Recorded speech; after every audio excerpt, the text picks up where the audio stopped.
Halo, Assalamualaikum warahmatullahi wabarakatuh. Saya Jana Junianti Fajri dari kelas 4. Ibu lupa ini kelas 4 apaan? Tentang motivasi. Burung, makasih loh. Saya akan menjelaskan. Ya Allah, ada laler dong, Yu. Assalamualaikum warahmatullahi wabarakatuh. Saya Jana Junianti Fajri, mahasiswa dari Universitas Muhammadiyah Profesor Dr. Hamka, Fakultas Psikologi. Jadi hari ini saya akan menjelaskan tentang motivasi dalam psikologi Islam. Nah, motivasi secara etimologis atau secara bahasa itu berasal dari kata motif. Nah, motif ini tuh artinya gerakan atau sesuatu yang bergerak.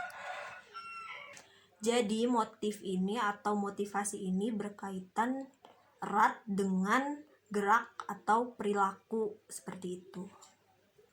Nah, jadi motivasi ini secara garis besar yaitu daya pendorong yang mengakibatkan seseorang rela atau mau menggerakkan seluruh kemampuannya untuk menunaikan kewajibannya dalam rangka mencapai tujuan yang ditentukan seperti itu.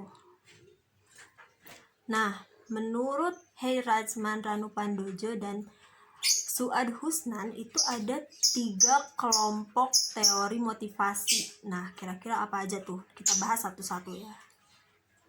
Nah, yang pertama ada konten teori. Konten teori ini tuh mencoba menjawab pertanyaan-pertanyaan seperti kayak kebutuhan apa yang dipuaskan oleh seseorang.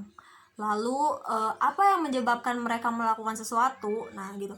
Jadi dalam pandangan ini tuh setiap individu mempunyai kebutuhan di dalamnya gitu, yang menyebabkan mereka terdorong atau termotivasi untuk memenuhinya seperti itu. Yang kedua ada proses teori. Nah, proses teori ini lebih ke salah satu elemen dalam suatu proses tentang bagaimana para individu itu bertingkah laku. Jadi kayak lebih ke prosesnya gitu loh, proses untuk mencapai tujuan itu kayak gitu. Terus yang ketiga ada reinforcement theory.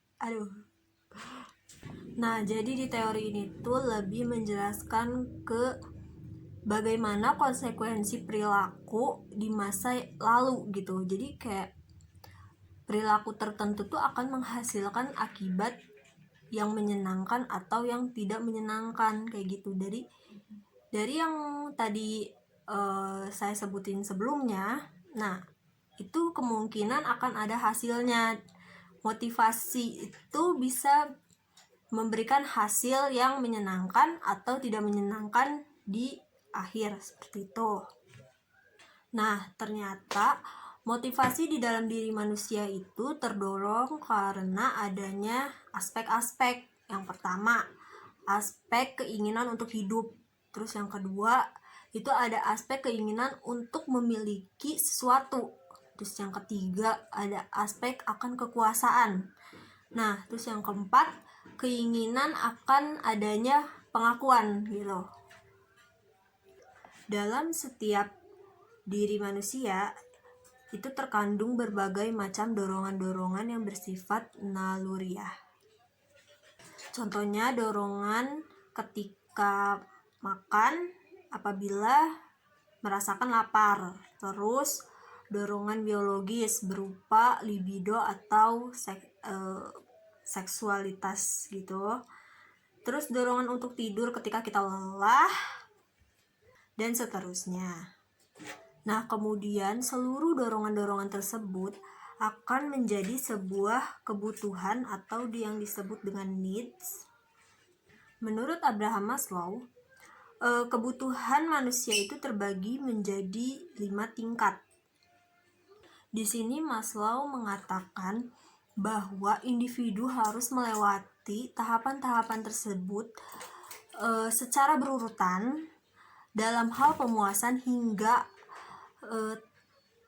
mencapai tahap yang paling tinggi. Nah, jadi di sini ada 5 klasifikasi hierarki kebutuhan Maslow sebagai berikut ini. Yang pertama itu ada psychological needs. Sorry, ternyata saya salah baca, ternyata harusnya physiological needs. Nah, physiological needs ini kebutuhan yang bersifat biologis. Nah, jadi kebutuhan ini tuh kebutuhan yang amat primer. Kebutuhan ini tuh emang sudah ada dari sejak individu itu lahir, seperti itu. Contohnya ada sandang, pangan, tempat berlindung, terus ada seks atau dan kesejahteraan, seperti itu. Terus yang kedua ada safety needs. Jadi ini tuh kebutuhan akan rasa aman. Nah, biar perasaan kita tuh tidak ada rasa takut atau ada rasa yang mengancam, seperti itu. Lalu yang ketiga ada social needs. Nah, social needs ini tuh kebutuhan sosial.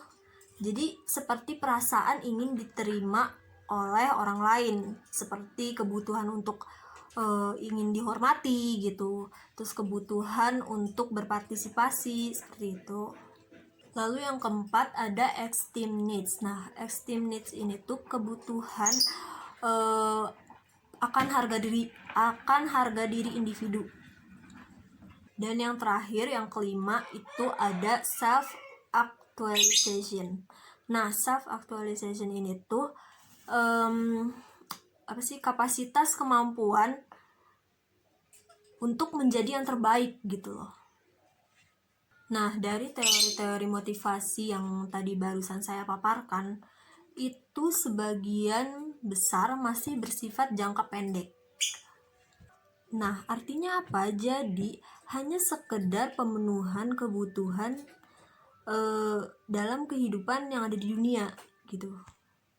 Jadi, motivasi tersebut berorientasi kepada reward atau biasanya bisa diukur dengan materi. Nah, di sini kita mulai memasuki motivasi dalam Islam. Nah, motivasi di Islam ini tuh ada dua bagian. Nah, ada motivasi dari dalam diri manusia dan ada motivasi dari luar manusia.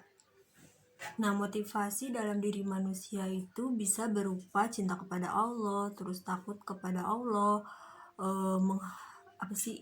malu kepada Allah gitu loh.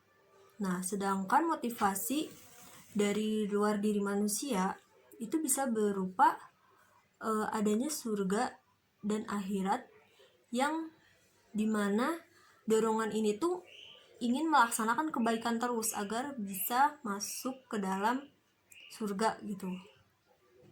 Nah, pada kedua motivasi ini Allah mencontohkan di Al-Quran contoh seperti sabar, tawakal, taubat, akhlak-akhlak yang baik, terus puasa, jihad, dan sebagainya.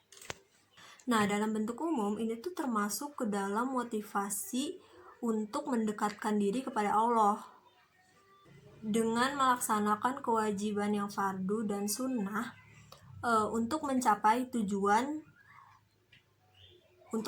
tujuan kepada ridha Allah gitu.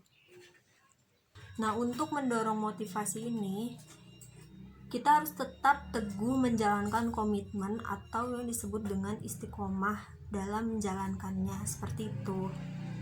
Nah, oke, tadi udah saya paparkan sedikit dari motivasi dalam psikologi Islam. Nah, di sini saya juga masih belajar, kita sama-sama belajar. Jadi saya mohon maaf bila banyak kekurangan ketika saya menjelaskan, terus agak sedikit kurang fokus. Maaf banget, masih banyak gangguan-gangguan dari luar. Oke, mungkin cukup sekian.